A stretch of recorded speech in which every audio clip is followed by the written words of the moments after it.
We begin our look at sports right here in the Bronx with the most promising football player in a long time to come through this borough, likely on his way to the National Football League.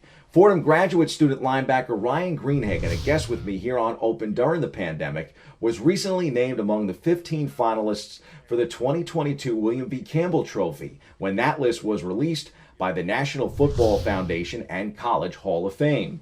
Some background here. What a prestigious honor for Ryan Greenhagen. The William V. Campbell Trophy is presented annually to college football's premier scholar athlete, recognizing an individual for his combined academic success, his football performance, and exemplary leadership.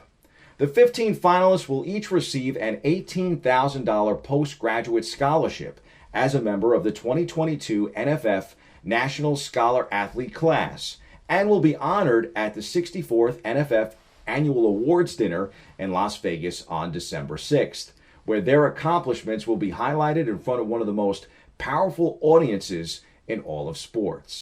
Greenhagen, a business administration major with a pristine 3.85 GPA, was the 2020-21 Patriot League Defensive Player of the Year. He's a three-time All-Patriot League selection and a 2020-2021 All-America honoree, in addition to being a two-time COSIDA Academic All-American. He graduated with a degree in business administration and finance with a minor in business law and ethics, and is currently working on his master's degree in business analytics. Pretty smart kid. Fordham has never had a finalist for this award until this year. Ryan Greenhagen.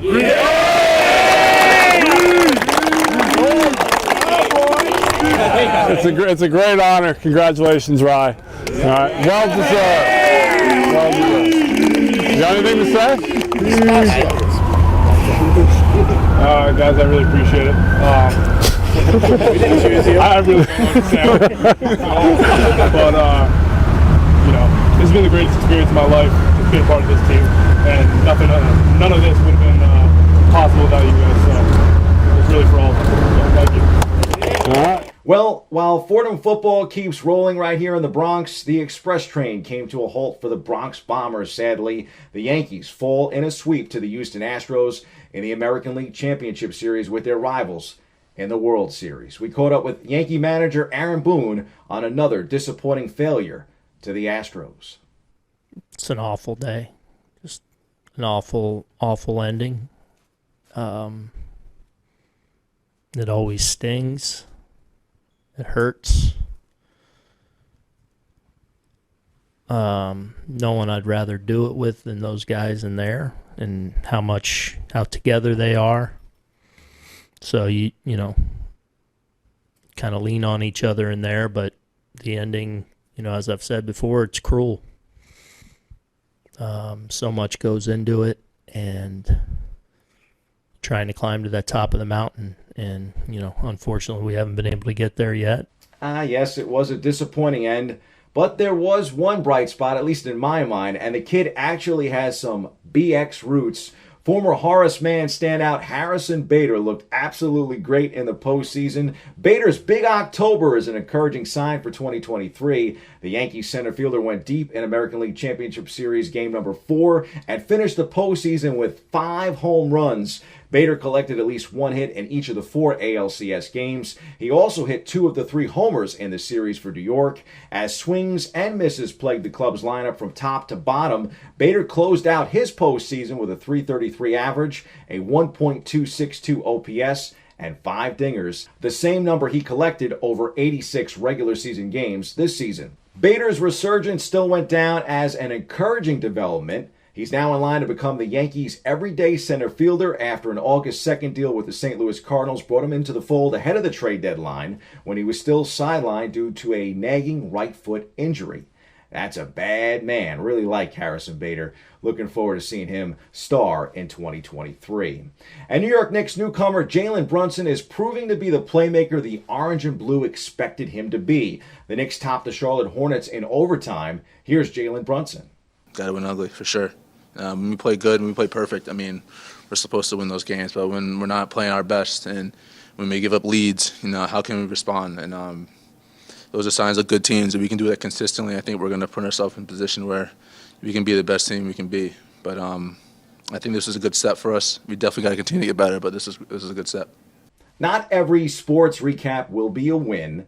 That's why they play the games, of course. On the ice, the Rangers fell 3-0 to their rivals, the Islanders, in a late October matchup. Here's Rangers star Mika Zibanejad on the defeat. I think we're creating enough to get something, but can't really get that get that goal and get that kind of momentum. And again, we just got to work through this. We have no other choice. We can't just if I know this team, and I think I do, we're not going to lay down and die and just give up. We're going to keep working. Well, folks, we are still longing for a world championship from one of the four majors here in New York. It was nice to celebrate with NYCFC last season, especially here in the Bronx, but it's been a minute for the Rangers, Islanders, Yankees, Mets, Nets, Giants, Jets. Well, it got us thinking about the last time that we celebrated down the Canyon of Heroes here in New York. Our BronxNet cameras had the honor of enjoying the spoils of a championship with the New York Football Giants. The G-Men are the focus of our Turn Back the Clock segment this morning. Shout out to my cameraman, editor, producer, extraordinaire, Chris Pusateri, my bestie. You the man. Check out this classic stroll down memory lane for both Chris and I. A parade fit for the Giants right down the Canyon of Heroes. Check out this crowd. Unbelievable!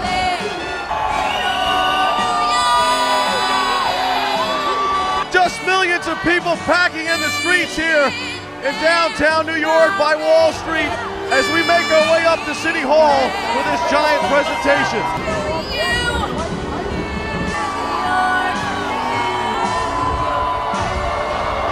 How would you rate this experience?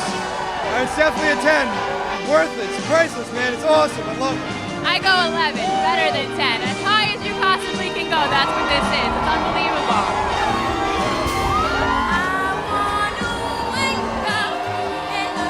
The city of New York did a great thing. The Giants, baby. This is unbelievable. I couldn't think of anything better than this right now. So you can see the people looking down from their offices, throwing down confetti, ticker tape.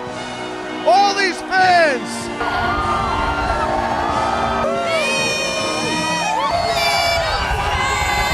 What an amazing job by the city of New York coming out here today, and well represented by the Bronx. Of course, the sports guys on the scene, Chris Pusateri, myself, Bobby C. And then, of course, open host from Monday, Dr. Bob Lee in the crowd right in front of us right now, the marching band from Cardinal Hayes. It's loud, it's packed, and it is a sea of big blue heaven. Ah, the good old days. The G-Men have looked really good this season, though. We'll see if they can be the first to win it all here in the Big Apple since the last Super Bowl title. To the C-list for a young man who is winning the battle against hate.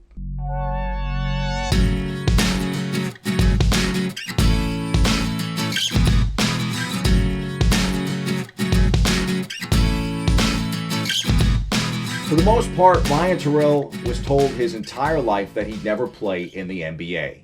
That's just not something that happens for Orthodox Jews.